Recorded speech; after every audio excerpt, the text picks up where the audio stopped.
Hello বন্ধুরা, তোমরা সবাই কেমন আছো? দেখো, আমরা পরিবার পরিজন নিয়ে শুক্লম্বর পীঠ মন্দিরের দিকে যাচ্ছি। গল্প আড্ডায় আমরা মন্দিরে প্রবেশ করলাম। এটা মূল ফটো। আর সেখানে দেখো পূজার ব্যবস্থা রয়েছে।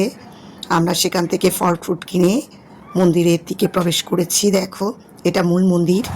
আর মন্দিরের ভেতর প্রবেশ করে প্রথমে একটা বৃহৎ গাছ দেখতে পেলাম। এটা হচ্ছে অশ্বত্থ বৃক্ষ আর বটবৃক্ষ মিলে এই বিরাট গাছ। মূলত এই বৃক্ষকে নিয়েই পূজা অর্চনা করা হয়। এই যেমন করে মানুষ করে, তাদের আশা পূর্ণ হলে তারা আবার সেইভাবে পুজো দিয়ে যায়।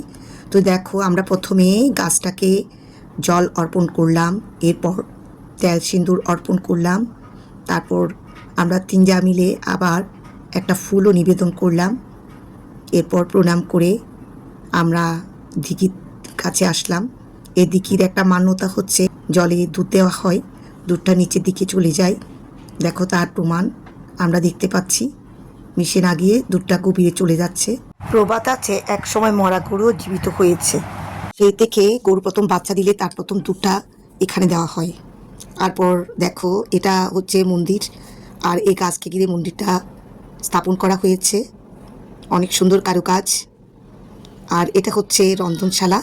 এখানে 80 টাকার বিনিময়ে পেট ভরে সবাই খেতে পারে, ভোগের প্রসাদ নিতে পারে। আর দেখো, আমরা পুজোর যখন হচ্ছিল এই বাদ্যযন্ত্রটা দেখে অবাক হয়েছি।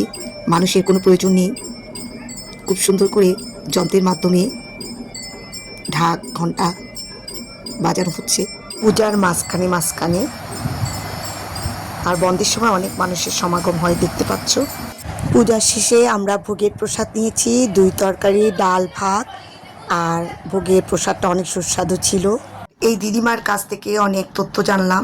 এক সময় নাকি কন্যাদায়গ্রস্ত পিতা কোনো কিছু মানত করলে দিঘি থেকে তা দান করা হতো, আবার তা ফিরিয়ে দিতে হতো। কিন্তু কিছু লোভী মানুষের কারণে সেই দানটা বন্ধ হয়ে গেল। এরপর দিনটাকে স্মরণীয় করে রাখতে আমরা কিছু ছবি তুললাম পরিবার পরিজন নিয়ে।